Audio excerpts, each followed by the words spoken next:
دن کے 11 بجے ہیں۔ السلام علیکم، یہ ریڈیو پاکستان ہے۔ عامر ہاشمی سے خبریں سنیے۔ پہلے اہم خبروں کا خلاصہ۔ صدر مملکت نے زرعی تحقیق اور جدید کاشتکاری کے طریقوں میں پاک چین قریبی تعاون کی ضرورت پر زور دیا ہے۔ وزیر داخلہ نے کہا ہے کہ تجاوزات اور زمینوں پر قبضہ مافیا کے خلاف زیرو ٹالرنس کی پالیسی پر عمل درآمد کیا جا رہا ہے۔ بھارتی عوام نے پلوامہ فالس فلیگ کے پیچھے بی جے پی کے منظم سازش کے خلاف سنگین سوالات اٹھائے ہیں۔ اور پاکستان سپر لیگ کا پہلا پلے آف میچ کل کراچی میں پشاور زلمی اور اسلام آباد یونائیٹڈ کے درمیان کھیلا جائے گا۔ اب خبریں تفصیل کے ساتھ۔ صدر آصف علی زرداری نے چانگشا میں صوبہ ہونان کے پارٹی سیکرٹری شین شاؤ منگ سے ملاقات کی اور اپنے اعزاز میں صوبہ ہونان کے گورنر ماؤ وے منگ کی جانب سے دیے گئے عشائیے میں شرکت کی۔ ملاقات میں زراعت، صحت، تعلیم اور تجارت کے شعبوں میں عالمی تعاون کو فروغ دینے پر توجہ دی گئی، جبکہ پاکستان اور چین کے دیرینہ مضبوط تعلقات کی بھی توثیق کی گئی۔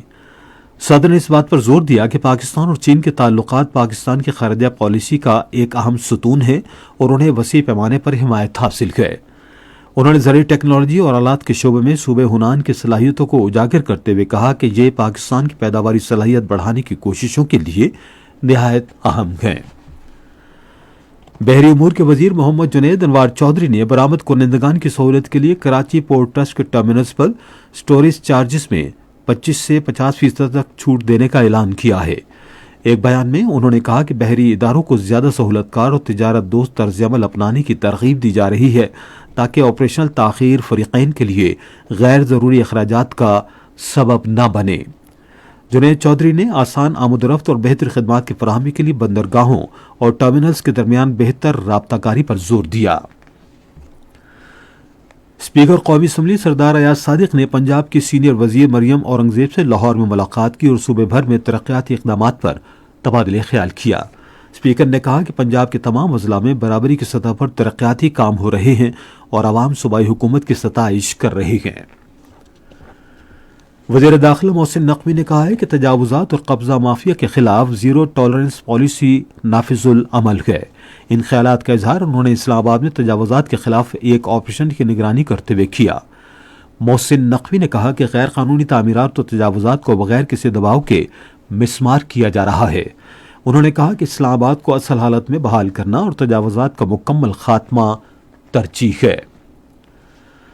پاکستانی عازمین حج کا پہلا گروپ مدینہ منورہ سے مکہ پہنچ گیا۔ وزارت مذہبی امور کے ترجمان محمد عمر بٹ کے مطابق سفید احرام میں ملبوس مکہ مکرمہ پہنچنے والے عازمین حج کا پرتپاک استقبال کیا گیا۔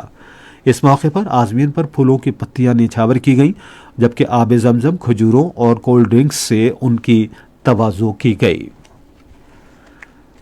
بھارتی عوام نے بی جے پی کے پہلگام فالس فلیگ کی منظم سازی کے خلاف سنجیدہ سوالات اٹھائے ہیں۔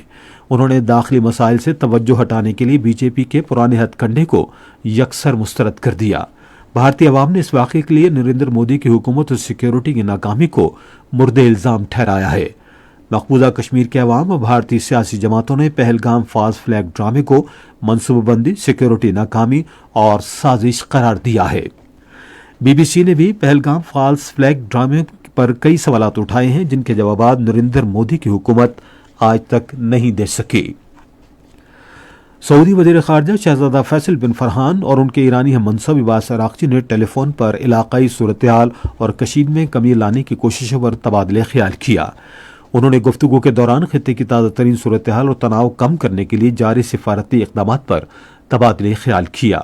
دونوں وزرائے خارجہ نے تازہ علاقائی صورتحال اور جاری کوششوں پر جائزہ لیا۔